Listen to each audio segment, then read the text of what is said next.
Bismillahirrahmanirrahim. Assalamualaikum warahmatullahi wabarakatuh.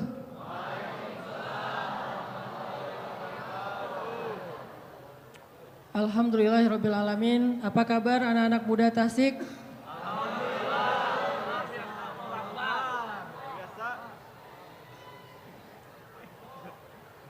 Ya.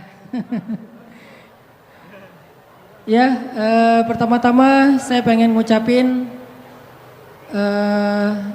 puji syukur kepada Allah Subhanahu wa taala. Ya, boleh deh foto-foto dulu. Ada ya? Puji syukur kepada Allah Subhanahu wa taala yang udah ngasih kita nikmat malam ini kita bisa ngumpul di Masjid Agung Tasik ini bareng-bareng anak muda semuanya dari berbagai macam komunitas dan hobi. Mungkin di sini ada teman-teman dari anak-anak skate yang biasa main di Munsun, ada anak-anak BMX, ada anak-anak yang senang ke batu karas. Ketahuan kalau yang rajin ke batu karas biasanya agak-agak dop. Ada teman-teman anak motor dari pondok pesantren dan dari mall. Ada mall di sini? Yang rajin ke mall. Yang malam ini menghabiskan malam minggunya nggak di mall, walaupun itu salah satu hobi saya juga. Mungkin yang biasanya malam minggu nongkrong di Munsun sambil nyeket, walaupun saya juga senang lihat anak-anak skate main, walaupun nggak bisa. Yang malam minggunya biasanya dipakai untuk ngepoin Instagram mantan. Alhamdulillah malam ini kita dapat hidayah ya. Males ngepoin yang udah lalu. Nanti aja ngepoinnya setelah ini. Dapat hidayah bisa bareng-bareng duduk itikaf dari sejak ada yang dari subuh kayaknya. Maghrib, isya sampai subuh lagi insya Allah. Pasti kalau dari subuh ke subuh jomblo nih. Karena kalau udah nikah nggak mungkin dari subuh ke subuh. Jadi insya Allah masa-masa jomblo itu adalah masa-masa itikaf. Setuju? Jadi buat jomblo malam ini jangan pulang, di sini aja. Kalau pengen pulang harus jadian. Insya Allah yang di atas para bidadari surga sebetulnya udah menanti dari sekian tahun. Tinggal kita berani nggak nih untuk datang. Udah datang Ustaz tapi ditolak, datang lagi. Ditolak datang aja terus sampai dia capek nolak. Ini ngomong apa ya? Ya, makasih banget udah pada datang dan udah bisa ngumpul di masjid. Kita coba sesekali, kalau bisa sering kali mengisi waktu mingguan dengan nongkrong di masjid. Mudah-mudahan nanti di depan masjid juga banyak kopi-kopi gratis. Jadi sambil kita nongkrong, kita bisa ngopi, kita bisa chit-chat sama teman-teman kita tentang ayat, tentang hadis, tentang hal-hal yang insya Allah bisa nambah iman. Makasih banget, saya merasa bangga, merasa beruntung bisa ada di antara teman-teman semuanya. Yang jomblo tolong angkat tangan. Masya Allah. Sekali lagi ya di foto ya, angkat tangan yang jomblo. Masya Allah.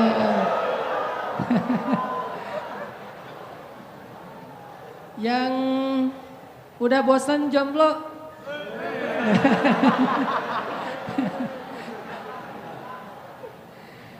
Yang di atas tinggal nge-tag aja di bawah ya, yang mana tinggal difotoin ntar zoom in. Insya Allah mudah-mudahan didoain ya Allah kayak gini nih.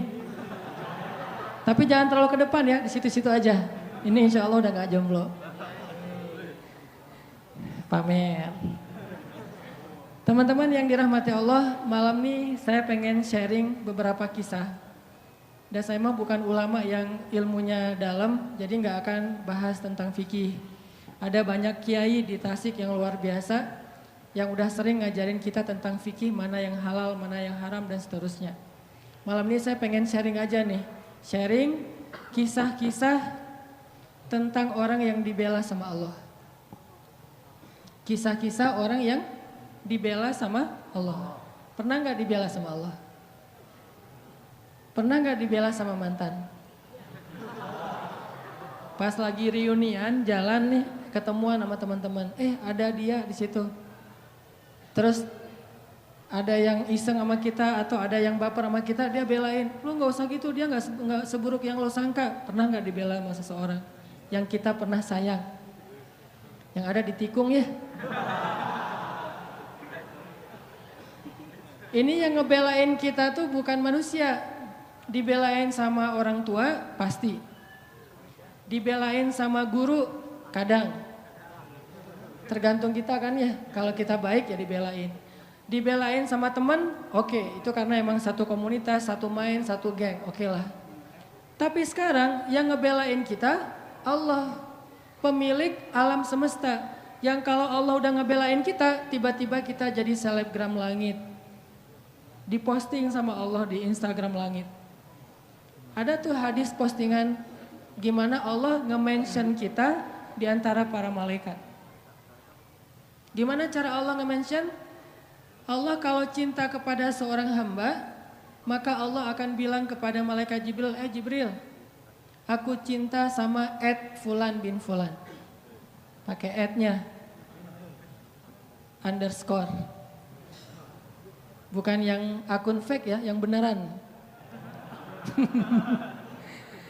Aku cinta kepada @Fulan underscore bin Fulan. Maka cintailah dia. Akhirnya Jibril langsung nge-like, langsung nge-follow orang itu. Setelah Jibril nge-follow, dia akan nge-repost. Nge-repost berita dari postingan Allah tadi kepada malaikat-malaikat lain. Dia repost, dia bikin grup di Instagramnya atau grup di WA-nya, broadcast. Apa broadcastnya? Malaikat-malaikat, Allah cinta kepada @Fulan underscore bin Fulan. Aku juga mencintainya, maka cintailah dia. Tiba-tiba semua malaikat nge-following dia. Followersnya nambahnya, statistiknya tuh naik drastis. Yang tadinya cuma 1.000-2.000 sekarang 1,3 juta. Baru juga segitu. Di follow sama para malaikat. Kalau yang nge-follownya manusia, biasa. Yang luar biasa, yang follow itu adalah istri. Jadi nggak usah banyak-banyak sampai 1,3 juta. Kalau nggak ada istri satu pun buat apa ya? Mending follower 1 istri. Instagram sepi, nggak ada postingan. Karena postingan semua rahasia. Ya. Kalau ada postingan yang masih bisa dipublish, berarti statusnya masih sendiri. Begitu berdua, semuanya di lock, nggak bisa masuk lagi karena sudah harus disensor. Nggak ngerti ya? Nikah dulu. Malaikat nge-following dia tuh, tiba-tiba jadi selebgram langit. Udah gitu malaikat juga semuanya pada nge-repost, masing-masing nge-repost kepada siapa? Kepada makhluk yang berada dalam tanggungan atau kerjaan malaikat. Malaikat di laut akan bilang kepada semua ikan, sesungguhnya Allah mencintai Fulan underscore bin Fulan. Jibril juga mencintainya, malaikat juga mencintainya, maka cintailah dia. Sehingga tiba-tiba seluruh hamba Allah Subhanahu wa taala kecuali jin ataupun syaitan, semuanya akan nge-follow dia dan mendoakan dia dengan doa-doa yang baik. Bahasa sosmednya semuanya bakalan nge-like. Ini orang yang dibela sama Allah. Nah, pengen gak teman-teman jadi orang yang dibela sama Allah? Dibela sama teman kan kita merasa bahagia banget ya. Oh ternyata dia bela gua gitu. Gimana yang ngebelanya? Allah. Ketika kita punya masalah sama seseorang, Allah yang akan ngedukung kita. Kata Allah, aku sama dia deh, gak sama kamu. Kita datang ke calon mertua. Kita bilang, Pak, Assalamualaikum, Waalaikumsalam. Saya pengen menyampaikan niat baik. Oh ya, ada apa dek? Saya pengen menyempurnakan agama. Gimana? Saya pengen nikah. Oh bagus itu dek. Dengan anak bapak. Nah itu kurang bagus dek.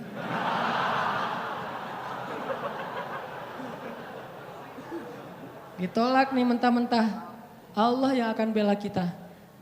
Pulang, ya Allah, dia nolak saya. Engkau maha melihat, engkau maha mengetahui. Bolak-balikanlah hatinya. Malam mimpi. Mimpi mau jatuh ke dalam jurang, tiba-tiba ada tangan yang narik dia pas ngelihat wajah kita. Saya lagi senyum gitu. Masya Allah, berarti dia yang menyelamatkan saya nanti di akhirat. Pagi-pagi kepoin, mana nih anak yang kemarin datang, cari. Akhirnya calon mertua sendiri yang datang ngelamar kita, bayangin. Pernah nggak ngalamin kayak gitu? Sama, saya juga belum. Bisa nggak kayak gitu tuh? Ternyata ada orang yang kayak gitu. Allah yang menikahkan dia, bukan mertuanya. Dan mertuanya masih bingung, tapi Allah sudah mantap. Siapa yang kayak gitu?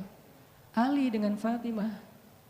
Sebelum Nabi menikahkan Ali dengan Fatimah, Allah sudah menikahkan Ali dengan Fatimah di langit. Itu kata Nabi. Wahai Ali, berbahagialah sebelum aku nikahkan engkau, sesungguhnya Allah dan Allah sudah menikahkan kamu dan Fatimah di langit. Jadi walaupun calon mertua masih bilang enggak, Allah udah bilang iya. Akhirnya enggak ada yang bisa bilang mengatakan tidak. Kun fayakun. Apa yang Allah kehendaki pasti akan terjadi. Enggak mungkin meleset. Kalau kita baca cerita gimana Ali sama Fatimah, nih sharing cerita pertama. Ali itu sebetulnya ada hati sama Fatimah. Udah lama nih dikecengin nih Fatimah. Dari sejak kecil udah bareng kan. Main bareng, petak umpet bareng. Pokoknya masak-masakan bareng. Kalau anak kecil zaman dulu kan main jadi suami istri, bapak ibu gitu ya. Naik motor-motoran berdua. Padahal adik kakak atau sepupuan. Fatimah sama Ali itu sepupuan. Dari kecil juga Ali udah ngecengin Fatimah. Cuman kan Ali orang yang terhormat.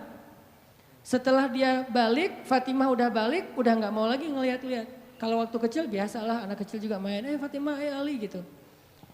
Akhirnya pas udah usia remaja, Ali mulai makin yakin, makin tertarik sama Fatimah. Cuman gak pede. Siapalah saya, kata Ali. Cuman anak orang miskin yang numpang tinggal di rumah Fatimah. Kan Ali dari kecil tinggalnya di rumah Fatimah, di rumah Khadijah. Sedangkan Khadijah orang kaya. Soalnya Abu Thalib itu miskin, anaknya banyak. Saking banyaknya gak sanggup ngurus, yang paling kecil dikasih kepada Rasul dan Khadijah disuruh rawat. Siapalah saya, kata Ali. Saya cuma numpang di rumah Fatimah, gak selevel lah. Jadi saya gak mau berandai-andai, walaupun hati gak bisa bohong kan. Pengen sih tapi gak berani difikirkan. Saya nggak berani berandai-andai. Kata teman-teman yang segeng sama Ali tuh, yang suka main sama Ali, udah Ali coba dulu, siapa tahu berhasil. Kan kalau kita belum coba belum tahu. Udahlah nggak usah bahas yang kayak gitu lagi, jadi baper kalau bahasa kita mah ya. Lagi mikir Fatimah pengen datang, lagi nabung, lagi usaha gitu biar bisa bayar mahar. Tiba-tiba dapat berita yang bikin hati langsung yang bikin Ali langsung patah hati gitu. Baper berat. Apa beritanya? Abu Bakar datang melamar Fatimah. Ini berat nih saingannya. Abu Bakar. Udah Isya? Nah, insya Allah nanti kita lanjutkan cerita ini setelah sholat Isya. Kita Isya dulu deh. Barakallah. Bismillahirrahmanirrahim. Teman-teman tadi kita sampai di mana? Oh, pernikahan antara Ali sama Fatimah. Judul kajian kita malam nih, orang-orang yang dibela sama Allah. Kisah orang-orang yang dibela sama Allah. Dan kita pengen belajar gimana caranya kita bisa jadi salah satu di antara orang itu. Yang kalau kita lagi punya masalah sama teman, dibela. Yang kalau kita ditolak, Allah yang membela. Bentuk pembelaan Allah, tiba-tiba Allah membolak-balikan hati orang itu. Dan buat Allah membolak-balikan hati itu lebih ringan dari kita membolak-balikan telapak tangan. Ada yang susah bolak-balik telapak tangan? Susah gak ada kan ya? Gampang banget kan? Segampang itulah, bahkan lebih dari itu buat Allah untuk yuqallibul qulub, membolak-balikan hati. Buat teman-teman ya yang di sebelah selatan masjid, mohon bersabar, jangan memaksa masuk supaya semuanya nyaman. Kan ayatnya berlapang-lapanglah dalam majelis. Jadi berikan tempat untuk orang yang sudah masuk duluan, mudah-mudahan yang di luar dapat pahala lebih karena bersusah payah untuk datang dan ternyata tempatnya agak jauh di mata.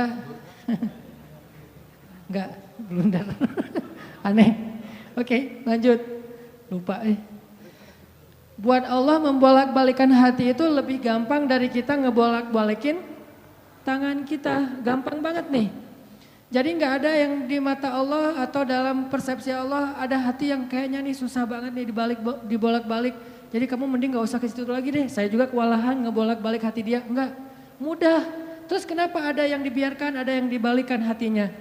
Karena ada yang pantas, ada yang tidak pantas. Jika kita sudah punya kepantasan, Allah akan balikan hati kita kepada kebaikan. Allahumma habbib ilainal iman wa zayyinhu fi qulubina wa karrih ilainal kufra wal fusuqa wal isyan waj'alna minar rasyidin. Hafal doa itu? Nanti cari di YouTube lah ya.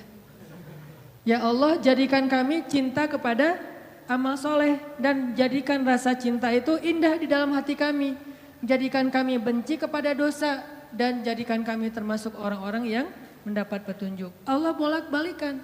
Gitu juga dengan hati calon mertua. Gimana pun dia ngeblok, nggak boleh masuk lah, gerbangnya digembok segala macam. Cuma gerbang.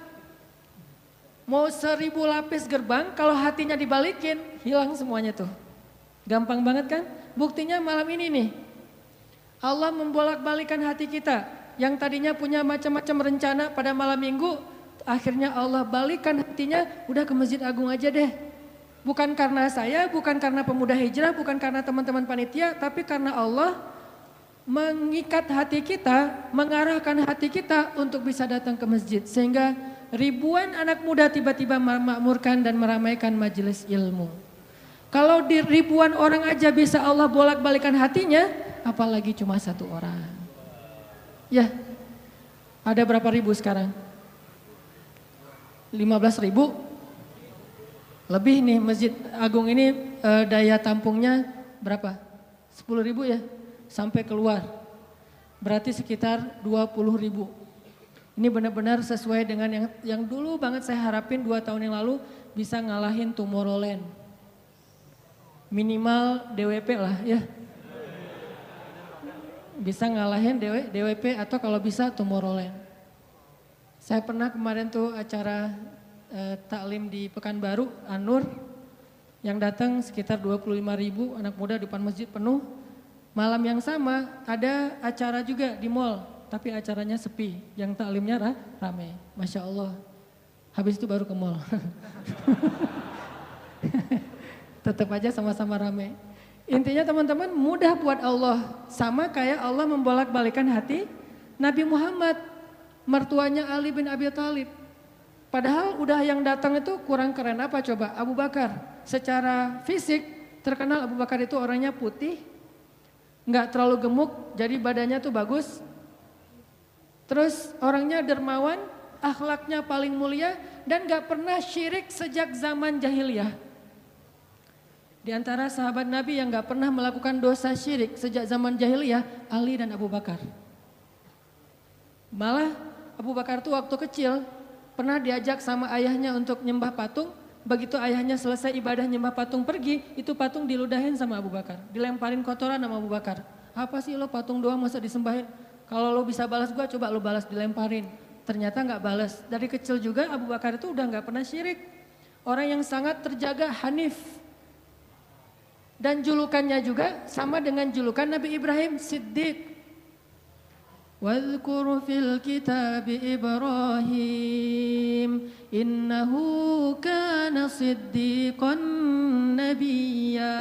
Ibrahim Siddiq, Abu Bakar Siddiq, sama nih. Bahkan Nabi sering membandingkan Abu Bakar sama Ibrahim. Engkau wahai Abu Bakar seperti Ibrahim. Engkau wahai Umar seperti Musa. Ya iyalah Umar ya. Musa kan gak sengaja Noel orang langsung meninggal kan ya. Ngelihat Bani Israel agak ramai gitu lagi mau gelut sama orang Kipti. Karena Musa kasihan kepada Bani Israel yang lemah, akhirnya dia cuma Cuma ditakol dikit lah si orang Kipti ini teh. Cuma apaan sih lo? Meninggal. Belum diginiin, baru gini doang coba. Jadi kalau dulu ada ultimate fight, kayaknya Musa tuh juara bertahan tuh. Nah kalau di zaman Nabi, orang kayak Musa, Umar. Jawara, Quraisy. Kalau ada yang macam-macam sama Umar, lo berani sama gue. Nih lo lihat nih. Gak ada yang berani sama Umar. Kalau lo pengen istri lo jadi janda, anak lo jadi yatim, lo tunggu gue di belakang gedung itu. Gedung, bukit. Gak ada gedung dulu teh. Gak ada yang berani nungguin Umar, lancar aja tuh hijrahnya. Artinya Abu Bakar tuh sering dibandingkan kayak Ibrahim. Terus dengan Nabi akrab banget tuh Abu Bakar. Jadi kayak soulmate-an berdua tuh.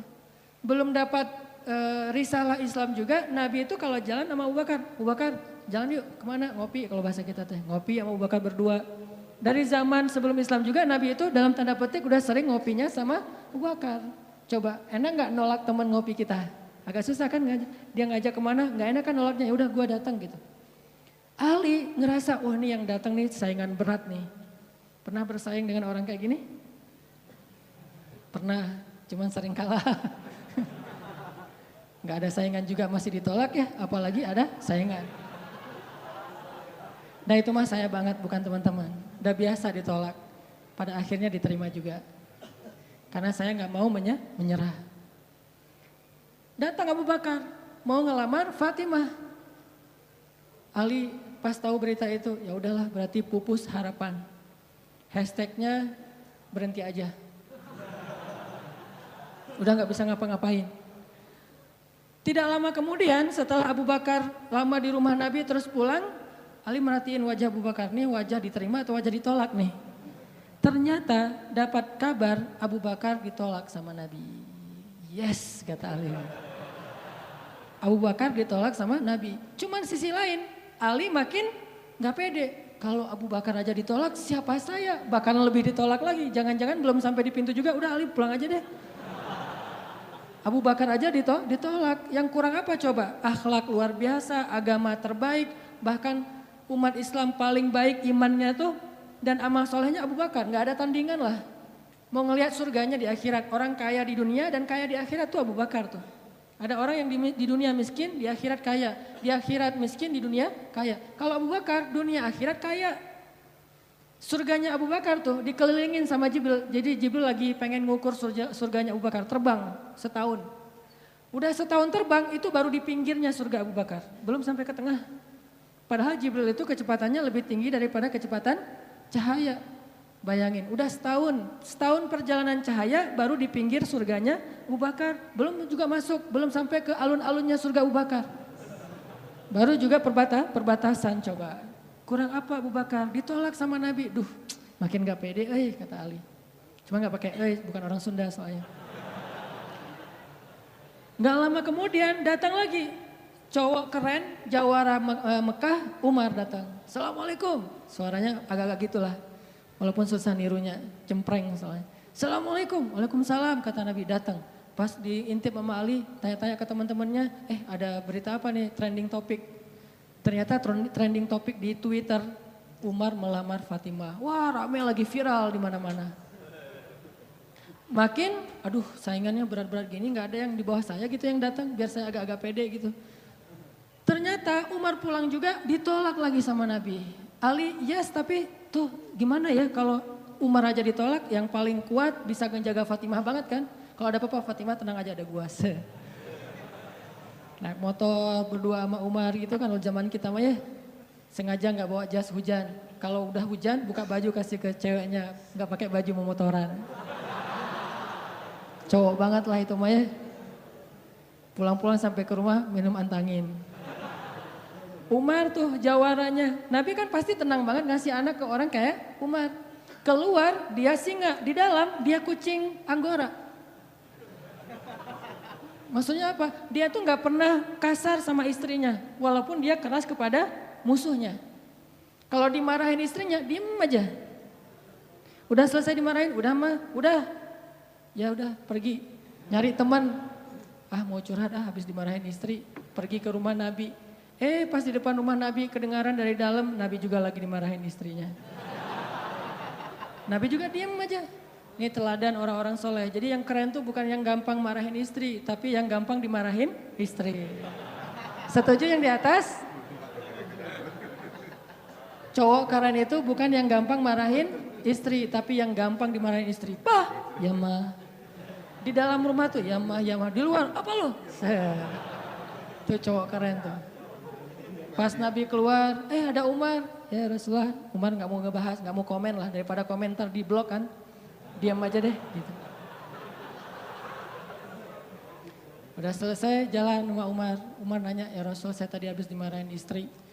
Mau ngajak Rasul ngopi, curhat. Nabi juga lagi dimarahin. Kata Nabi, bagaimanapun dialah yang mengurus rumah.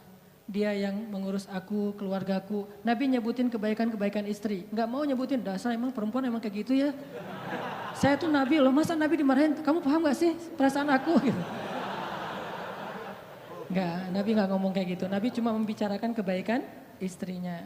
Umar yang datang ditolak. Akhirnya Ali udahlah, mau kayak gini mah kayaknya udah gak mungkin deh. Abu Bakar ditolak, Umar ditolak, berarti ada standar di atas mereka berdua. Yang kaya raya ditolak, yang paling eksis berpengaruh, jawara ditolak. Nah saya gak punya dua-duanya. Masih kecil soalnya, nanti kalau dia udah dewasa, Ali emang jawara juga tuh. Malah gladiatornya Nabi kan. Ketika orang gak berani menantang seorang musuh, Ali yang berani. Saya Rasulullah, Ali itu. Akhirnya Ali diam-diam aja, udah gak mau ngebahas lagi tentang Fatimah. Udah aja tutup bab tentang Fatimah. Sekarang yang lain aja deh. Tapi teman-temannya ngegojlokin terus. Ali. Kalau bahasa kita, jomblo gitu. Dibully terus. Ustadz posting bully. Teman ngomong gak bully. Pokoknya bully nasional aja. Karena dibully-bully terus, akhirnya Ali memberanikan diri, ya udah datang deh bertamu. Pokoknya malam ini diterima, ditolak, walaupun kemungkinan besar ditolak, saya harus datang dulu nih sama Nabi. Beraniin diri, gak usah majang mikir, datang. Assalamualaikum, waalaikumsalam. Ali masuk. Nabi kan senang banget sama Ali ya, kesayangan Nabi banget lah pokoknya Ali itu. Duduk, ada apa Ali? Enggak, cuma pengen silaturahim. Gak ngomong apa-apa coba. Cuma pengen silaturahim. Nabi sehat, mau diambil air hangat, pokoknya gitu-gitu aja. Ali ada apa? Enggak ada apa-apa ya Rasulullah, cuma kangen aja pengen duduk sama Nabi. Kayak gitu aja terus. Lama-lama Nabi kan paham. Dan Allah yang kasih wahyu. Ali, kamu gimana sama Fatimah? Langsung, Fatimah. Kebayang gak sih perasaan kita tuh sama orang yang kita kayak udah ngeklik banget, udah habis-habisan, pokoknya kalau gak dia saya mending gak usah nikah deh. Gitu ya. Kalau nggak dia mending saya jomblo aja seumur hidup. Kalau nggak dia mending saya bunuh diri aja. Udah gitu bunuh dirinya nggak mati lagi kesangkut di tiang listrik. Ali itu udah hatinya tuh udah kena banget sama Fatimah dan itu karena Allah yang mengikat hati mereka berdua. Pas Nabi bilang gitu, Ali langsung curhat. Ya Rasul, ya saya pengen, tapi saya nggak punya apa-apa. Kata Rasul, kamu punya apa? Saya di rumah tuh cuma punya 3 barang, 1 pedang, 1 onta, 1 baju besi. Gak punya emas, gak punya apapun. Kata Nabi, kalau pedang kamu butuh untuk berperang. Onta kamu butuh untuk mengangkut air. Ya udah deh baju besi aja, bawa ke sini baju besinya. Untuk jadi mahar buat Fatimah. Beneran Rasul baju besi, itu bajunya besi loh Rasulullah, bukan yang tangan kayak gitu apa, cincin. Gak apa-apa kata Rasulullah. Keluar Ali, Allahu Akbar, Allahu Akbar. Orang-orang pada heboh, langsung muncul lagi trending topik hashtag Ali diterima. Coba, kata Nabi, wahai Ali, bergembiralah, berbahagialah. Sesungguhnya sebelum aku menerima kamu, Allah sudah menikahkan kamu dengan Fatimah di langit. Ini orang yang dibela sama Allah. Apa rahasianya? Oke, cerita kedua. Orang yang dibela sama Allah namanya Hafsah. Siapa Hafsah? Anaknya Umar.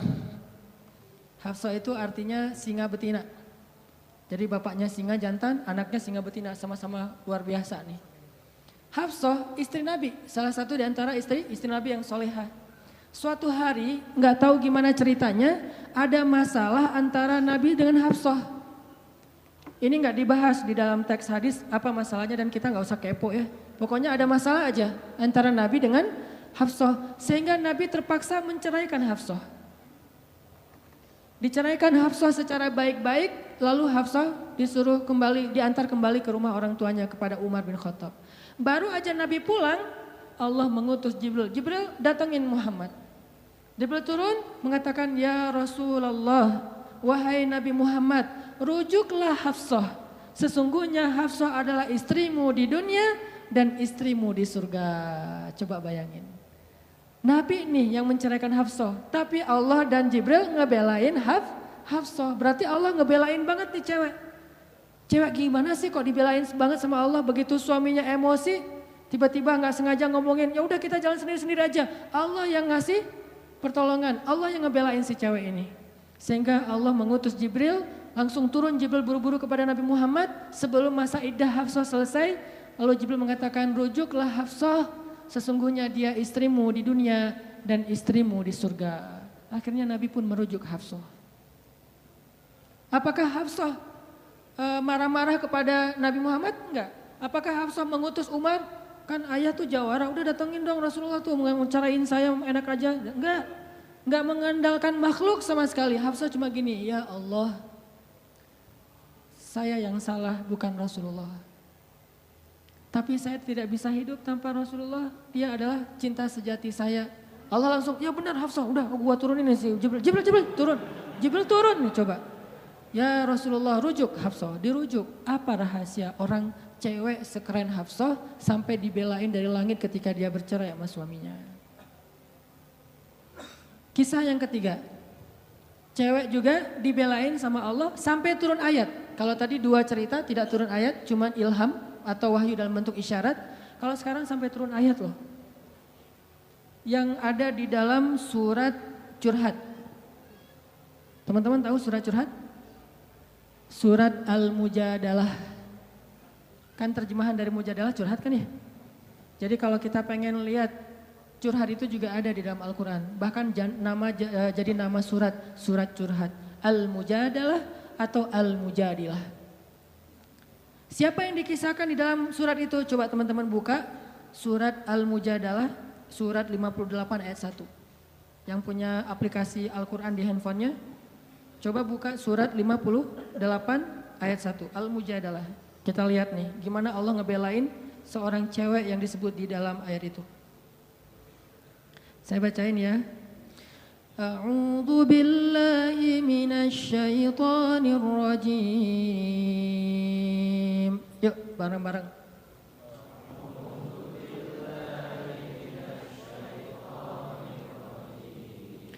Bismillahirrahmanirrahim.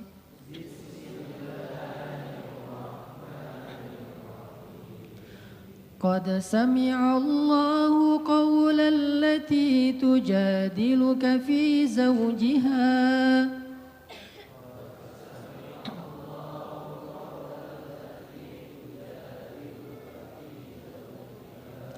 وتشتكي إلى الله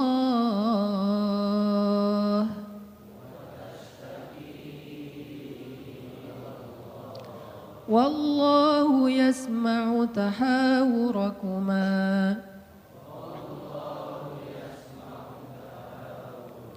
إن الله سميع بصير.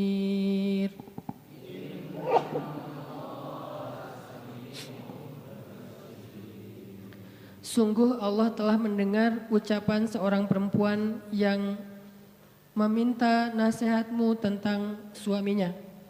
Dan dia curhat kepada Allah. Dan Allah mendengar percakapan kalian berdua.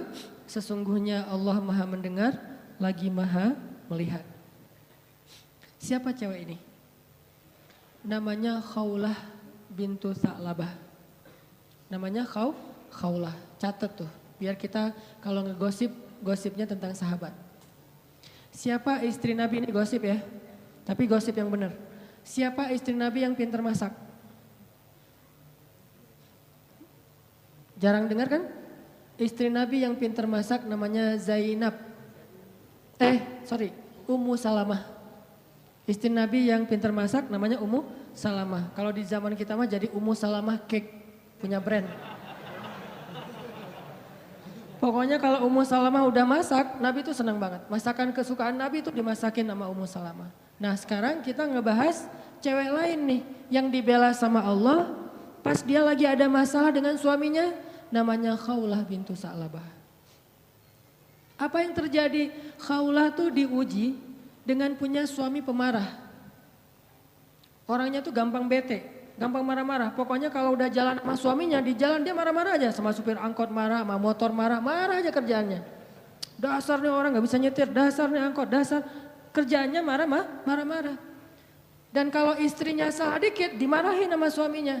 Sampai suatu saat, saking suaminya ini udah marah dan emosi banget, suaminya pun menzihar Khawlah. Apa menzihar? Menzihar itu menyebutkan istri seolah-olah jadi ibu sehingga dia menjadi haram buat suaminya, kayak ditalak 3 gitu.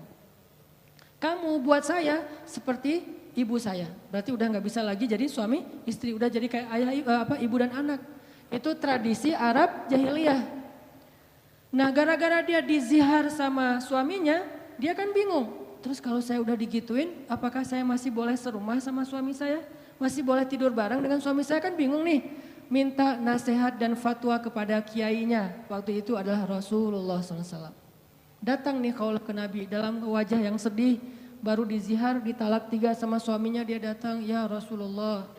Apa hukum seorang suami yang mengatakan kepada istrinya, engkau bagiku seperti punggung ibuku. Artinya udah gak halal lagi. Nabi mengatakan kalau gitu engkau wahai Khawlah sudah cerai dengan suamimu. Udah gak bisa lagi bareng. Bersabar wahai Khawlah. Akhirnya Khawlah pun pulang dalam keadaan sedih, dia curhat kepada Allah, ya Allah, memang suami saya itu banyak salahnya, memang suami saya itu pemarah, tetapi dialah cinta pertama saya. Coba, ketulusan cinta cewek. Dialah cinta pertama saya dan dia gimana bisa hidup, siapa yang akan ngerawat dia kalau dia menceraikan saya, selama ini yang ngerawat dia cuma saya. Ya Allah bagaimana ini, watashtaki ilallah. Minta nasihat kepada manusia tapi curhat kepada Allah, itu ayatnya tuh. Tujadiluka wa tashtaki ilallah. Dia minta fatwanya kepada kamu Muhammad tapi curhatnya kepada Allah. Jangan terlalu sering curhat kepada manusia. Bahaya. Apalagi dua-duanya masih jomblo. Kita curhat ke teman kita, gue lagi kecengin cewek nih. Kayaknya soleha banget, hafal juz 30. Oh gitu? Ya. Anak mana? Ya sekampus sama kita, namanya si Fulan dan seterusnya, disebutin identitasnya, CV-nya udah lengkap. Ternyata dia duluan yang maju. Ditikung di tengah jalan, kan itu berat banget ya. Gara-gara apa? Kok dia tahu tentang cewek itu? Gara-gara curhat kita. Allah tidak pernah menikung hambanya. Hamba sesama hamba saling menikung. Muncullah adegan nanti datang di acara wedding mantan. Udah gitu nyanyi kayak gitu yang baper-baperan gitu ya. Nangis berjamaah. Ini karena sering curhat kepada manusia. Manusia juga kadang-kadang nyebelin. Kita curhatnya sedikit baru opening, dia udah balas curhat lebih banyak lagi. Gua habis diputusin, caranya nggak enak lagi tuh. Gimana nggak enak? Dia cuma ngomong gini, kita jadi adik kakak aja ya. Kan berat banget buat gua. Oh gitu, lu masih mending, gua lebih parah dari itu. Cerita dia tuh, akhirnya dia yang curhat sama kita. Itu ke manusia. Kalau ke Allah nggak gitu. Allah maha sami'un, maha mendengar. Arti sami'un itu nggak pernah lelah mendengar. Itu arti sami, nggak pernah lelah mendengar. Kita curhat semalam suntuk juga, Allah tetap sayang sama kita. Udah ya, kelamaan curhat kamu, yang lain hamba-hambaku masih banyak tuh. Nggak ada kayak gitu. Makin kita lama curhat sama Allah, makin Allah sayang sama kita. Makin kita lama curhat kepada manusia, makin dia sebel sama kita. Bayangin kita telepon teman kita, baru juga 10 menit, maaf ya udah lowbat, maaf ya gue harus ngangkat jemuran, maaf ya dan seterusnya. Manusia, tapi Allah sami'un, maha mendengar. Arti maha mendengar ini, Allah tuh gak pernah bosan ngedengerin curhat hambanya. Jadi bukan hanya dia ambil dari angle Allah maha mendengar segala ucapan kita, bukan cuma itu angle-nya. Ambil angle-angle yang motivasi. Ternyata Allah itu gak pernah bosan, gak pernah capek ngedengerin curhat kita. Jadi kalau kita pengen curhat yang panjang, yang gak akan pernah dicuekin. Kadang-kadang kita curhat lewat telepon ke teman kita, di loudspeaker dia ngapain gitu ya. Kok gak ada suara dia, kok diam-diam aja. Kamu dengar kan? Dari jauh dia langsung lari, iya dengar, terus pergi lagi. Kita ngomong sendiri, teleponnya ditaruh di atas bantal, dia pergi. Itu manusia, Allah enggak. Wa idza sa'alaka ibadi anni fa inni qarib. Kalau kita tanya ke Allah pengen curhat, Allah bukan menjauh. Apa-apa, sini, dekat. Allah malah mendekat pada kita. Apa? Wahai hambaku ada apa? Kalau teman kita menjauh, kalau Allah mendekat coba. Sami'un qaribun. Orangnya tuh qarib. Kalau bahasa kita karib, akrab orangnya. Bukan orangnya, zatnya. Allah itu zatnya akrab. Asik gitu. Nggak bakalan nyebelin. Allah gitu banget sih, saya udah capek-capek curhat semalaman ternyata nggak didengar. Nggak, sami'un.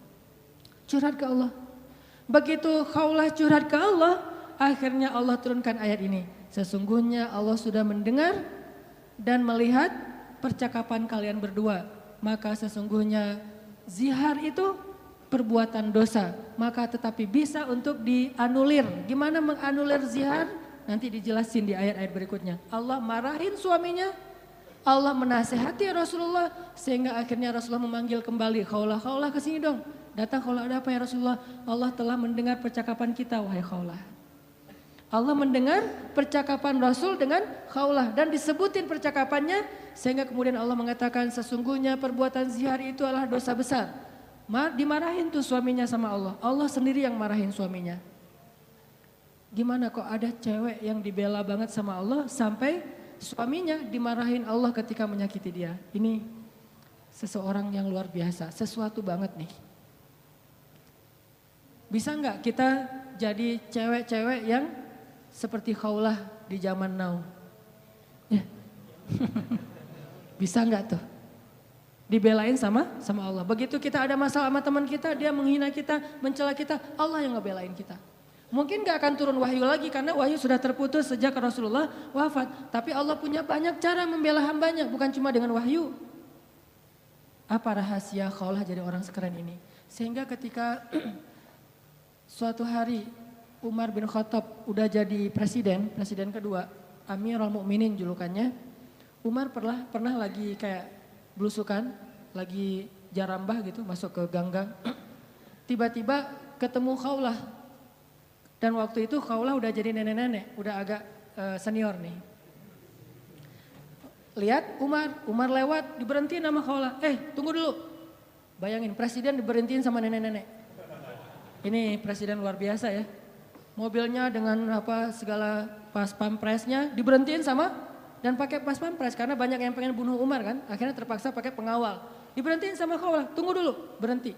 Umar turun dari ontanya, kemudian Khawlah mengatakan, ya Umar, coba digini-giniin sama Khawlah. Nenek-nenek giniin presiden. Ya Umar, dulu itu kamu itu cuma anak kecil ingusan yang kami panggil Umair. Umar itu artinya Umar kecil. Kayak Sam jadi Semi, anak kecil jadi. Umar jadi Umair, pakai Y. Mungkin orang barat juga nyontohnya dari bahasa Arab. Pakai Y jadi kecil. Ataki, kalau jadi Y, Ataki kecil. Umar, Umair. Umar, dulu tuh kamu cuma anak ingusan yang kami panggil Umair. Artinya lo mah junior, saya yang senior. Itu maksudnya. Terus tiba-tiba Allah memberi kamu tubuh yang gagah, kekuatan yang luar biasa sehingga kami memanggil kamu dengan Umar. Lalu Allah memberikan kamu hidayah sehingga kami memanggil kamu Al-Faruq. Lalu Allah memberikan kepada kamu amanah sehingga menjadi pemimpin sehingga kami memanggil kamu Amirul Mukminin. Ketahuilah wahai Umar, sesungguhnya kamu bukan siapa-siapa tanpa Allah Subhanahu wa taala. Dinasihatin nih presiden sama nenek ini. Pengawalnya presiden agak tersinggung. Udah ya nenek, minggir, presiden mau lewat gitu. Kata Umar, biarkan dia wahai pengawal. Kalian tahu nggak siapa dia? Emangnya siapa? Pengawalnya kayaknya nih anak-anak baru hijrah gitu, belum kenal gitu. Nggak tahu siapa Khawlah. Jadi bukan orang-orang yang udah Islam dari awal. Nggak tahu cerita Khawlah. Kalian tahu nggak siapa dia? Siapa ya Amirul Mukminin? Dialah orang yang karenanya turun surat Al-Mujadalah atau Al-Mujadilah. Allah saja ngebela dia dari langit. Siapa kalian yang pengen mengusir dia? Akhirnya semuanya pada cium tangan Khawlah. Kalau dalam bahasa kita mah. Akhirnya baru ya udah, ada lagi nek? Nggak ada, udah pergi aja. Ya udah, pergi. Coba. Siapa orang yang seperti Khawlah dibela sama Allah, diistimewakan sama Allah, sampai akhirnya orang-orang sekelas Umar pun gak berani macam-macam sama Khawlah. Apa rahasianya? Ini khawlah. Cerita yang lain, orang yang dibela sama Allah Subhanahu wa taala itu Aisyah, istri Nabi SAW, yang dijuluki dengan dua panggilan Aisyah. Yang satu panggilannya Humaira. Apa arti Humaira? Kalau lagi malu wajahnya merah. Pernah ngeliat cewek wajahnya merah? Pakai gitu ya. Kalau Aisyah itu bukan karena dia make upan, memang wajahnya merah kalau lagi malu. Kalau Nabi muji-muji Aisyah, malu merah. Malu pakai ngomong. Itu mah saya. Aisyah Humaira, wajahnya kemerah-merahan. Saking putihnya Aisyah, Abu Bakar itu kan orangnya putih. Makanya anaknya juga kenapa dipanggil Abu Bakar? Padahal bukan nama aslinya, itu Aka lah ya. S non S gitu. Aka Abu Bakar. Kenapa dipanggil Abu Bakar? Abu Bakar itu artinya bapak yang punya anak perawan yang cantik-cantik. Aisyah, Asma, itu cantik-cantik semua tuh. Makanya bapaknya dipanggil Abu Bakar. Kita kalau punya, kita yang belum nikah, yang udah nikah, kalau punya anak cewek 2 orang, maka dia bisa dipanggil Abu Bakar. Walaupun namanya bisa aja Asep, bisa aja siapa gitu. Tapi bisa dipanggil Abu Bakar. Kenapa? Punya anak perawan, cantik, soleha. Humaira. Nama lainnya, Nabi juga senang manggil Aisyah itu dengan panggilan Aish. Disingkat Aisyah jadi Aish. Dalam bahasa Sunda jadi Eis. Itu benar. Pasti orang Sunda manggil Eis itu asal muasalnya dari panggilan Aisyah. Karena kita nggak bisa susah ngucapin A, dari Aish jadi Eis. Berarti orang Sunda juga ada hubungannya dengan para ulama. Eis. Jadi yang manggil istrinya walaupun nama istrinya mungkin siapa gitu ya, manggil aja Eis. Kok Eis sih? Aisyah gitu, Aish. Panggilan sayang Nabi nih. Saking cantiknya Aisyah, banyak yang sebetulnya baper ketika Nabi nikah sama Aisyah. Patah hati cowok-cowok Madinah. Oh apaan sih Nabi nikah sama Aisyah? Rame aja tuh. Ketika Nabi nikah sama Aisyah. Suatu hari Nabi itu lagi jalan, lagi touring gitu sama sahabat-sahabat. Bahasa dulu mah berangkat berjihad ya, cuman sebutlah touring. Karena Nabi sambil berjihad juga, sambil touring, sambil main. Nah Nabi itu kan kalau berangkat touring bawa istri ya. Jadi kalau yang berangkat touring gak bawa istri kurang ikut sunnah menurut saya. Touring memotoran bawa istri. Tadi jangan bawa jas hujan. Biar kalau hujan mah, gak pakai baju. Nah Nabi lagi touring nih dengan para sahabat sekitar 1000 motor lah ya bermerek onta. Jalan touring sama para sahabat di tengah jalan mampir di rest area. Kan panjang nih perjalanannya, ada rest area, ini kayaknya rest areanya bagus, masjidnya gede gitu ya. Ada KFC segala macam lah bisa makan di situ, ada tempat ngopi. Mampir tuh di rest area, pas lagi mampir di rest area, Aisyah kan dia naik kendaraan yang tertutup. Onta di atasnya ada kayak tandu gitu ditutup khusus buat cewek biar gak kepanasan. Kalau yang cowoknya naik onta yang terbuka. Kalau bahasa kita sekarang tuh mobil lah ya. Aisyah naik mobil, suaminya naik motor. Yang nyetir siapa ya? Dan cara nih ada gimmick dikit tapi penting ya. Bekal buat teman-teman nanti kalau udah nikah. Nabi itu romantis banget loh sama istrinya. Kalau lagi touring gitu, istrinya pengen naik ke atas onta. Maka Nabi akan jadikan lututnya sebagai tangga buat istrinya naik ke atas onta. Kan onta tuh tinggi tuh, udah duduk juga masih jangkung tinggi gitu kan. Maka Nabi akan jongkok, Aisyah. Akhirnya Aisyah nginjak lutut Nabi, dipegang sama tangan Nabi, dinaikkan ke atas onta. Tuh cowok banget tuh. Makanya kalau kita pengen naikin istri kita ke atas motor, walaupun motornya bebek ya, gak masalah lah. Motor bebek. Udah diceperin lagi tuh, rendah gitu ya. Mah, apaan sih Pak bisa sendiri kali gitu. Pengen ikut sunnah malah gagal. Jadi sunnah Nabi itu banyak yang seru-seru loh, keren-keren. Baca aja sirah deh, jangan cuma baca hadis teks ya. Baca juga sih sirah, banyak banget sunnah Nabi yang keren-keren, romantis. Touring nih, berhenti di rest area. Aisyah punya kendaraan sendiri. Pas lagi berhenti di rest area, Aisyah pengen ke belakang. Karena di rest area itu ada toilet segala macam, ada ikhwan, ada akhwat, Aisyah pergi ke belakang. Waktu itu Aisyah pakai kalung yang diberikan oleh ibunya, kalung hadiah pernikahan. Cuman centelannya itu udah agak-agak longgar gitu. Pas lagi ke belakang, balik, baru sadar pas dipegang di dadanya, oh kalung saya jatuh hilang. Akhirnya minta izin ke Nabi, ya Rasulullah, kalung saya jatuh dari cari-cari dari tadi nggak nemu. Tolong cariin dong. Akhirnya Nabi pun nyari, nggak nemu, mengerahkan para sahabat nyari. Sampai akhirnya nemu pas udah malam. Berhentinya sore. Waktu asar sampai sunset, sampai udah malam, akhirnya mereka baru nemu tuh kalung. Karena udah kemalaman, Nabi pun memutuskan ya udah kita bermalam di sini deh, nggak usah ngelanjutin perjalanan, berhentilah sahabat di situ. Karena rest areanya nggak terlalu besar dan airnya sedikit, akhirnya pas waktu subuh mereka tidak cukup air, nggak bisa berwudu untuk sholat subuh. Mulailah muncul desas-desus, mulai muncul lagi tweet di antara para sahabat. Ada yang pertama nge-tweet akhirnya pada repost, jadilah viral. Apa tweetnya? Ini gara-gara Aisyah nih. Kita nggak bisa sholat subuh, nggak punya air gara-gara Aisyah. Hashtag gara-gara Aisyah, sebar. Wah pada sebel sama Aisyah, ini gara-gara Aisyah. Benar ya gara-gara Aisyah sih, masalah kalung aja kok rame sih, lama-lama amat dan seterusnya. Kalung mah bisa beli lagi nanti di Madinah, rame aja di antara sahabat. Gara-gara mereka rame, turunlah ayat tentang tayamum. Itulah cerita di balik ayat tayamum di surat Al-Maidah. Kalau kalian gak menemukan air, maka berwudulah dengan cara tayamum dengan debu-debu yang bersih. Diajarin sama Allah tekniknya, tutorial tayamum. Itu jelas tutorialnya di satu ayat. Setelah ayat itu turun, sahabat-sahabat mulai tweet yang baru. Gara-gara Aisyah tapi keren, mulai pakai jempol emotikonnya. Tadi gara-gara Aisyah emotikonnya cemberut. Sekarang gara-gara Aisyah jempol emotikon tersenyum. Gara-gara Aisyah akhirnya kita punya keringanan fikih dalam berwudu yaitu tayamum. Berkah Aisyah. Paginya Aisyah wah rame aja. Asal lewat Aisyah gitu. Pada respect gitu kan sama Aisyah gara-gara dia turun ayat. Jalan lagi nih. Kan touringnya jauh banget tuh. Lintas Pulau Jawa kan ya. Jauh banget lah pokoknya. Jalan lagi, ada rest area, berhenti lagi. Aisyah lagi seperti biasanya, semua orang pasti ke belakang. Aisyah ke belakang, datang, jatuh lagi tuh kalung. Ini cara takdir Allah nih. Jatuh lagi kalung, waktu itu Aisyah udah gak enak mau ngasih tahu Nabi. Daripada ntar viral lagi kan ya, jadi trending topik. Ya udah deh, gua cari sendiri aja. Lagi nyari-nyari di belakang, nyari-nyari kalung yang jatuh. Nabi memutuskan, ayo kita lanjutkan perjalanan. Sehingga para sahabat pun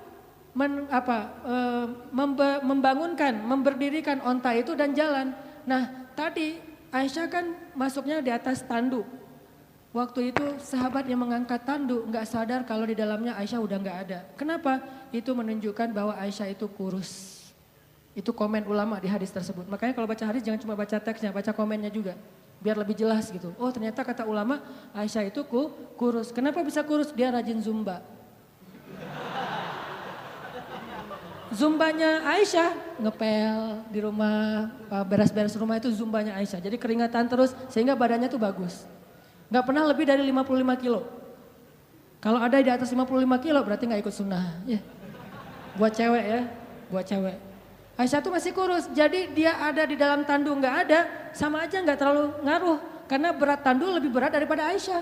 Begitu diangkat oleh para sahabat gak sadar kalau Aisyah udah gak ada di dalam tandu. Jalanlah Nabi. Yuk berangkat semuanya pada jalan.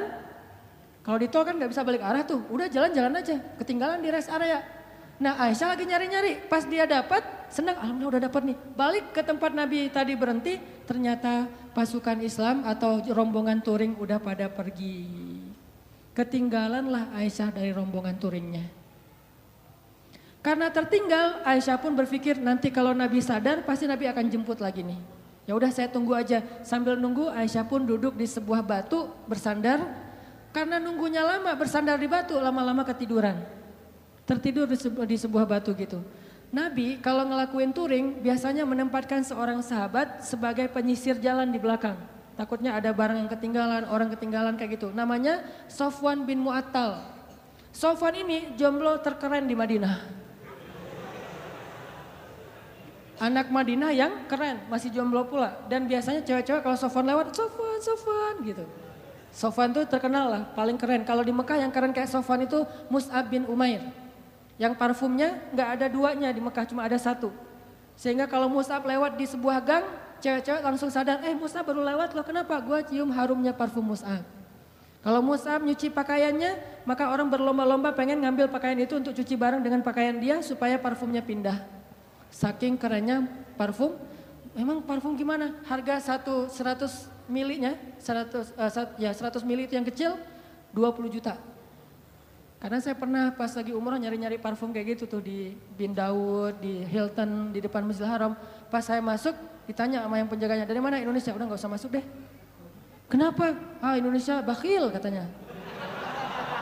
Kalau Malaysia boleh masuk, kalau Indonesia gak boleh. Ini penghinaan nih kata saya nih. Masa orang Malaysia boleh masuk? Soalnya orang Malaysia kalau masuk beli. Kalau kita cuma window shopping gitu kan. Udah pergi. Saya tanya, karena saya bisa bahasa Arab capruk. Anak uhibbu supermil lah pokoknya ya. Capruk aja, banyakin ain aja pokoknya biar Arab gitu ya. Akhirnya dia gak ngerti, udah masuk aja lah. Karena gak ngerti ya daripada rame. Masuk ngeliat parfum 1 milinya, 100 mili yang kecil gitu. Harganya 20 juta. Pas saya lihat langsung jantungan. 20 juta, berarti sekali pakai 100 ribu. Dicoel sekali 100 ribu, 2 kali 200 ribu, sehari 500 ribu pakai parfum doang. Itu Mus'ab bin Umair. Sofwan gitu juga tuh. Anak Madinah yang bisa dibilang cowok kecenya Madinah lah.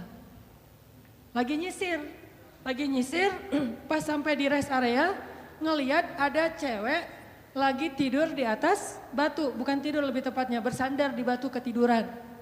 Pas Sofwan mendekat, ngelihat wajahnya ternyata itu Aisyah. Langsung Sofwan berta'awuz. A'udzubillah minasyaitonirrajim. Terus Sofwan mengatakan, taraju, inna lillah wa inna ilaihi raji'un. Taraju. Taraju yang di Tasik Garut, itu dari bahasa Arab. Taraju. Apa arti taraju? Inna lillah wa inna ilaihi raji'un. Taraju artinya mengucapkan inna lillah. Langsung Sofwan, innalillahi wa inna ilaihi raji'un, berpaling. Coba bayangin, solehnya Sofwan. Kalau kita kan, alhamdulillah. Kebaliknya.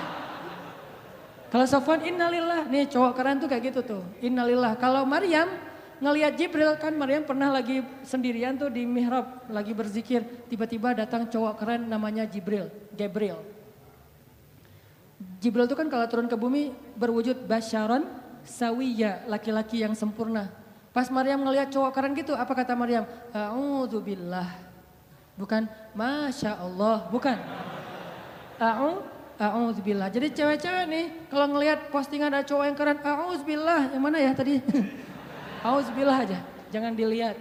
Yang cowok-cowoknya ada yang cewek keren, innalillah wa inna ilaihi raji'un. Jadi kalau cewek-cewek nanti di luar dengerin ada yang tarajo, berarti ada yang keren tuh. Mana. Innalillah wa inna ilaihi raji'un. Karena ucapan tarajuknya keras, akhirnya Aisyah kaget dan bangun. Pas Aisyah bangun langsung Aisyah nunduk gitu karena malu kepada Sofwan.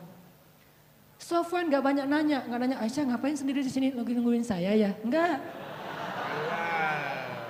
Nih solehnya sahabat ya, biar kita bisa ngebandingin sama kita.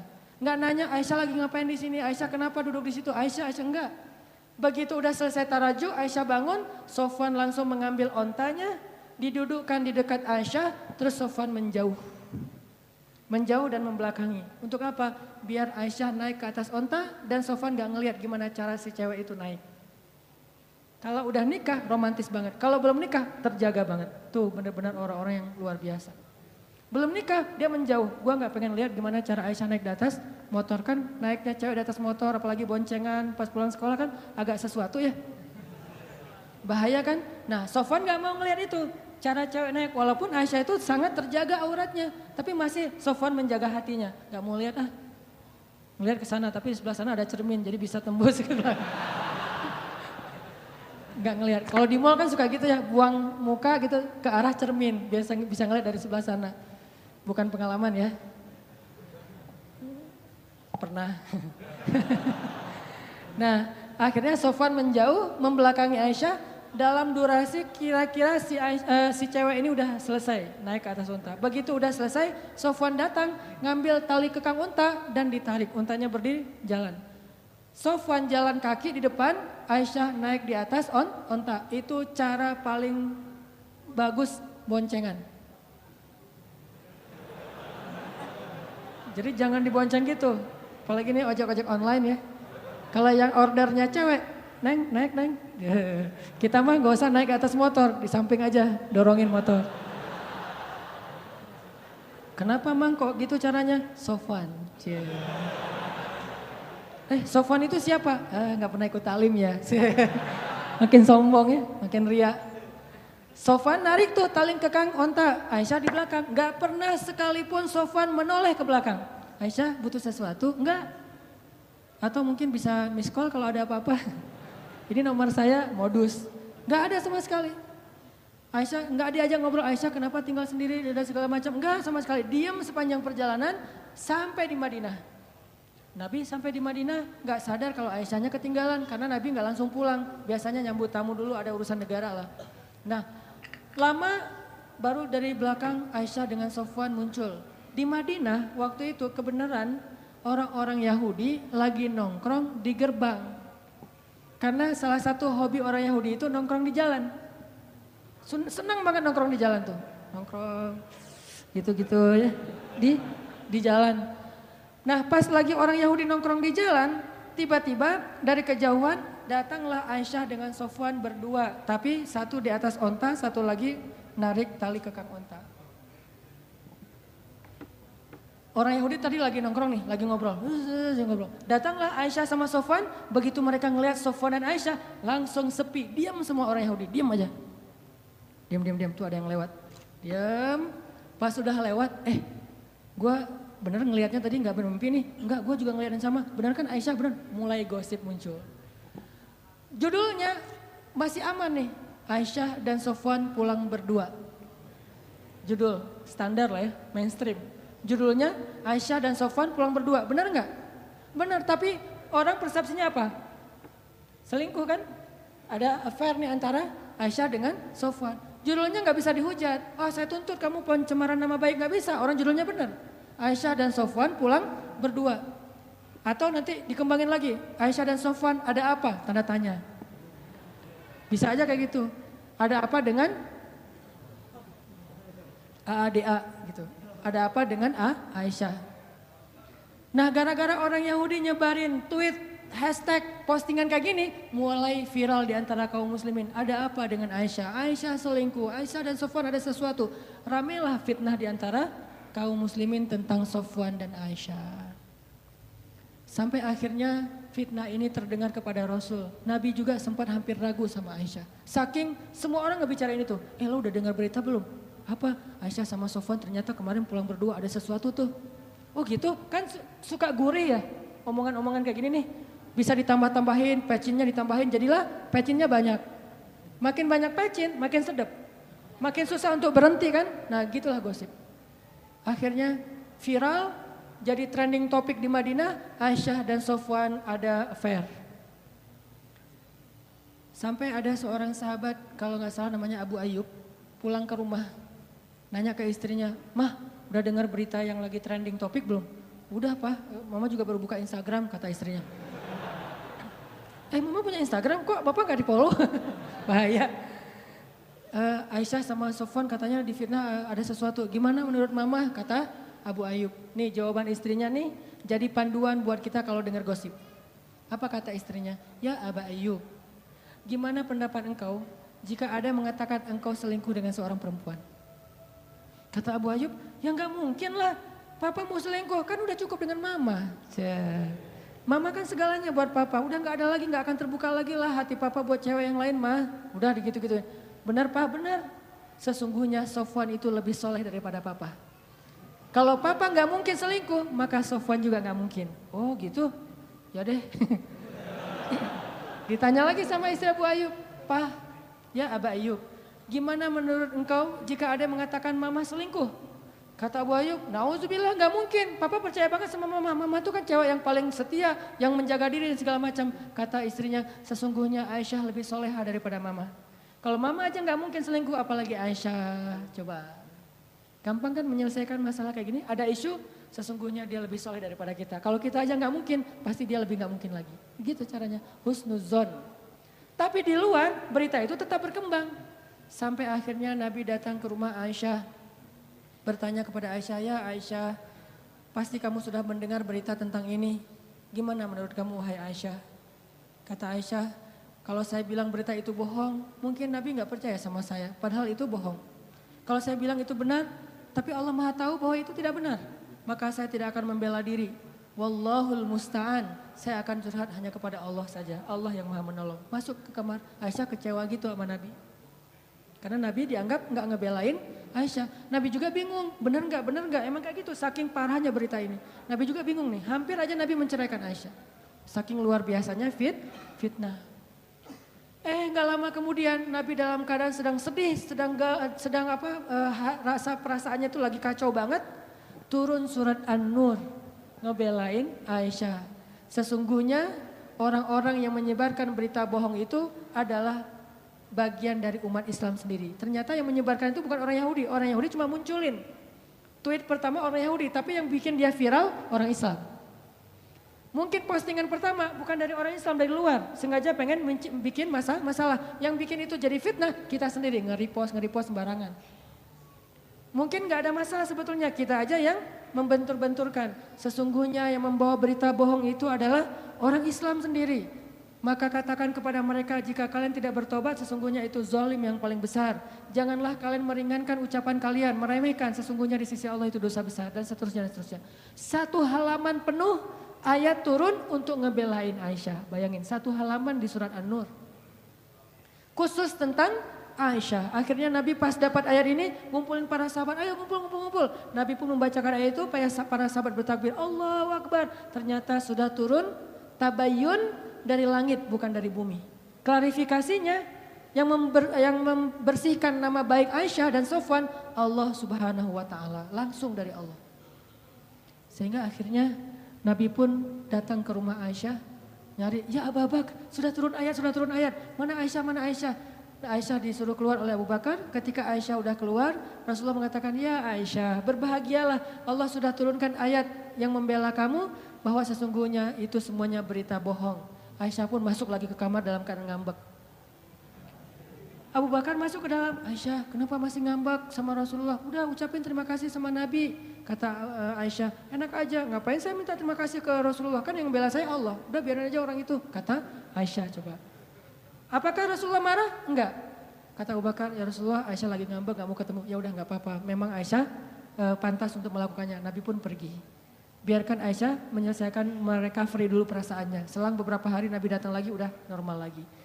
Orang dibela sama Allah sampai turun ayat satu halaman, kok bisa kayak gitu? Apa rahasianya? Terakhir, satu lagi kisah gimana Allah ngebelain hamba yang Allah cintai, yaitu sekelompok sahabat miskin. Kalau dalam bahasa orang Arab disebut aradhil qaum atau sufaha. Wa idza qila lahum aminu kama amanan nas qalu anu'minu kama amanas sufaha. Sufaha. Apa itu sufaha? Orang miskin, orang biasa, budak, orang yang tidak punya pengaruh di kota Mekah. Nabi lagi nongkrong nih sama orang miskin. Di antaranya ada Bilal, ada Khabbab. Tahu Khabbab? Khabbab itu sahabat Nabi yang dibakar hidup-hidup sambil dijadikan kayak kambing guling gitu. Kayak kebab. Itu Khabbab tuh. Mungkin dari situ awal kata ininya dibakar hidup-hidup sampai nanah atau lendir dari kulit Khabbab itu memadamkan api membakarnya. Ini Khabbab. Ketika dia udah di masa Umar suruh Khabbab untuk buka baju dan Umar mengatakan, saya belum pernah ngelihat ada orang yang tatonya lebih banyak daripada Khabbab. Tatoan. Tato bekas apa? Bekas dibakar. Kalau kita kan tatonya dibentuk, ini tatonya gara-gara beriman. Jadi kalau ada yang tatoan, sesungguhnya Khabbab lebih keren lagi tatonya. Kenapa ditato? Gara-gara dibakar hidup-hidup sampai seluruh tubuhnya ada bekas bakar. Rusak tubuhnya. Bilal, Khabbab, Ammar bin Yasir, Suhaib bin Amr Ar-Rumi. Beberapa orang sahabat yang miskin. Lagi duduk sama Nabi, lagi nongkrong gitu. Nabi lagi ngajarin ilmu. Lewatlah orang-orang kaya. Ada Suhel, ada Abu Jahal, ada bapaknya Khalid, Walid Al-Mughirah. Orang-orang kaya nih, orang-orang terpandang. Lewat pakai Alphard. Lewat aja. Lagi nongkrong lewat Alphard yang Wildfire yang baru. Berhenti nih, turun orang-orang dari Alphard itu naik kuda onta yang paling mahal. Kenapa saya bilang Alphard? Karena emang harga ontanya seharga Alphard. Kalau kita tahu onta merah, itu harga satu ontanya paling murah 2 miliar. Lebih mahal dari Alphard ya, Ferrari lah atau Porsche. Mobilnya, mobil yang kelas udah keren banget. Turun nih mereka dari onta-onta merah yang mahal-mahal, yang gaya-gaya gitu turun. Ngelihat Nabi lagi nongkrong sama sahabat-sahabat miskin. Mereka mengatakan, ya Muhammad, gimana kami akan beriman kalau setelah beriman nanti kami disuruh duduk bareng dengan orang-orang kayak mereka. Gak bakalan, gak level kata mereka. Terus apa mau kalian? Kalau kamu pengen kami beriman, coba kamu pisahkan tongkrongan kamu dengan kami, dengan kamu dengan mereka. Pokoknya kami gak mau nongkrong bareng sama mereka. Bisa gak? Kata Nabi, bisa. Asal mereka mau duduk mendengarkan ceramah Nabi, nasihat, dakwah. Akhirnya mereka pun duduk, Nabi mengatakan ke sahabat-sahabat yang miskin, kalian boleh minggir dulu enggak ke pojok sana, saya pengen ngobrol dulu sama mereka, gitu coba. Apakah Nabi mengusir atau menghina mereka? Enggak, Nabi hanya berpikir ini kesempatan penting nih. Orang-orang yang berpengaruh mau dengar dakwah Nabi, kapan lagi nih? Nah Nabi ngomong baik-baik, boleh enggak kalian duduk sebelah sana? Mereka pun mengatakan, iya ya Rasulullah, tapi mereka sedih. Digituin sama Nabi, walaupun Nabi nggak punya niat untuk nyakitin mereka, tapi mereka sedih. Ya udah dah kita mah apa atuh gitu ya. Nah, mojok, pas lagi mojok gitu turun ayat. Salah satunya itu ada di dalam surat Al-An'am ayat 52. Nanti teman-teman bisa baca di rumah. Surat Al-An'am ayat 52. Janganlah kamu mengusir orang-orang yang menyembah Allah, yang solih, yang taat kepada Allah hanya gara-gara ingin mengambil hati orang-orang yang sombong. Setelah ayat ini turun, Nabi langsung meninggalkan kelompok orang-orang yang sombong dan balik ke mereka. Nabi minta maaf kepada mereka, datanglah ke sini. Terus Nabi membuka sorbannya, menggelarkan sehingga mereka duduk di atas sorban Nabi SAW. Ini salah satu ayat yang Nabi ditegur selain Abasa, At-Tahrim, Al-Ahzab, Al-Anfal. Kan Nabi banyak ayat yang beliau ditegur ya. Bukan karena melakukan kesalahan, kekeliruan. Bedain antara keliru sama salah. Nabi tidak pernah melakukan kesalahan. Tidak pernah berbuat dosa. Tapi keliru, wajar, manusia. Karena keliru itulah kita belajar.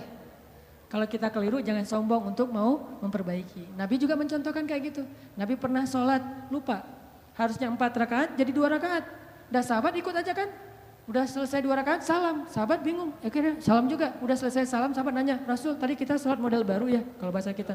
Emang kenapa? 2 rakaat loh Rasul. Masa sih? Benar. Yang lain ditanya, benar Rasul 2 rakaat. Ya udah langsung bangun lagi, lanjutin 2 rakaat. Sehingga jadi contoh fikih buat kita kalau lupa tinggal dilanjutin. Gak ada sahabat yang ngomong katanya Nabi tapi sholat gak khusyuk. Gak ada yang ngomong kayak gitu. Kalau kita kan suka seuzon gitu sama ustadz, sama ulama ya. Katanya ustadz ngajarin khusyuk, tapi dia sendiri sholatnya gak khusyuk. Wajar, manusiawi banget kayak gitu. Karena salahnya ulama justru jadi pelajaran, benarnya kita gak jadi apa-apa. Ulama salah masih dapat pelajaran, kita benar gak dapat apa-apa. Saya pernah sholat Jeddah, sholat asar. Imamnya syekh gitu, janggotan, bahasa Arab. Dari sana emang semua bahasa Arab. Ngimamin sholat asar. Ternyata lupa tahiyat. Pas udah selesai rakaat kedua, enggak tahiyat langsung berdiri. Harusnya kan duduk tahiyat dulu, ini langsung berdiri, dari sujud langsung berdiri. Akhirnya makmumnya bingung nih. Terjadilah perbedaan pendapat di antara makmum. Ada mazhab yang tetap duduk, ada yang mazhab yang ikut berdiri. Bingung kita, kamu berdiri, gua duduk aja deh. Gitu. Dalam sholat jadi pada bingung. Akhirnya pada ada yang subhanallah, digitu-gituin. Imamnya anteng nggak duduk, berdiri tetap. Akhirnya yang duduk juga jadi karena imamnya kekeh nggak mau duduk, akhirnya mereka berdiri. Selesai sholat rame nih, makmum kayak kepedean gitu, merasa lebih khusyuk dari imam kan. Syekh, tadi sholatnya kayaknya kita kurang tadi tuh tahiyat, masa saya nggak ingat, udah ditasbihin nggak ingat juga. Kata Syekh, saya ingat.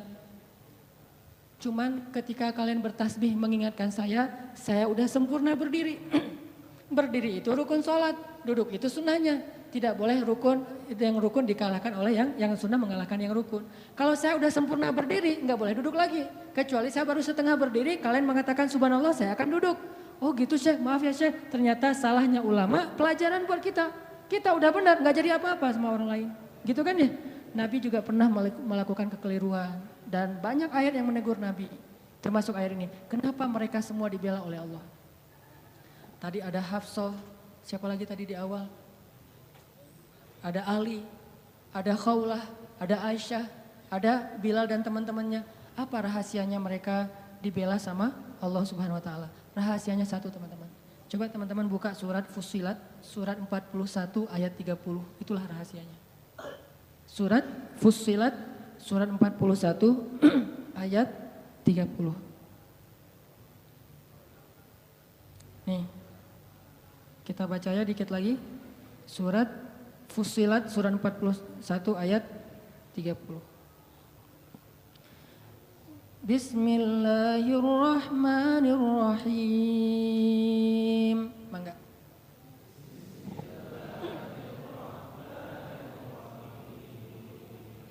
Innal ladzina qalu rabbuna Allahu tsumma istaqamu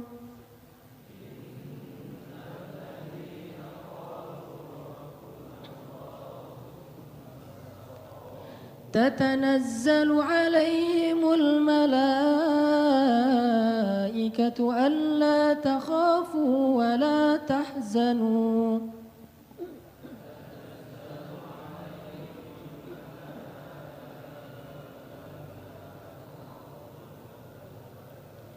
وأبشروا بالجنة التي كنتم توعدون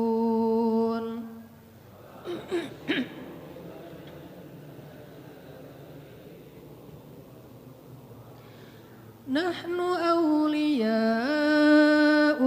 في الحياة الدنيا وفي الآخرة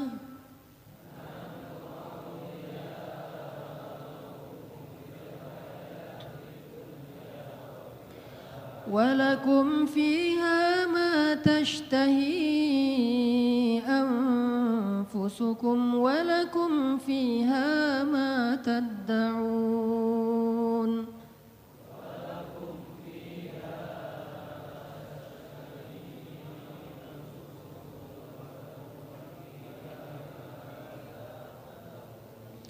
Sesungguhnya orang-orang yang berkata Rob kami adalah Allah, kemudian mereka berkomitmen istiqomah, maka turunlah kepada mereka malaikat-malaikat secara berbondong-bondong dan mengatakan janganlah kalian takut, janganlah kalian khawatir, bergembiralah dengan surga yang telah dipersiapkan untuk kalian semua. Kami adalah pelindung-pelindung bagi kalian dalam kehidupan dunia dan dalam kehidupan akhirat. Di sana di dalam surga ada hal-hal yang kalian sukai dan di sana juga ada apapun yang kalian minta. Ini rahasianya. Istiqomah. Arti istiqomah, satu komitmen, dua konsisten. Sehingga kata Allah, tatanazzalu alaihimul malaikah. Sebagaimana Jibril turun untuk ngebelain Hafsah. Tatanazzalu alaihimul malaikah. Sebagaimana Jibril turun membawa wahyu untuk Aisyah. Dua kali, satu ayat tayamum, dua ayat untuk membela fitnah terhadap Aisyah. Tatanazzalu alaihimul malaikah. Nahnu awliyaukum. Kami yang akan ngebelain kalian, yang akan ngelindungin kalian. Siapa kami? Allah Subhanahu wa taala yang kemudian menyuruh para malaikat untuk ikut serta membela dan melindungi orang-orang yang Allah bela.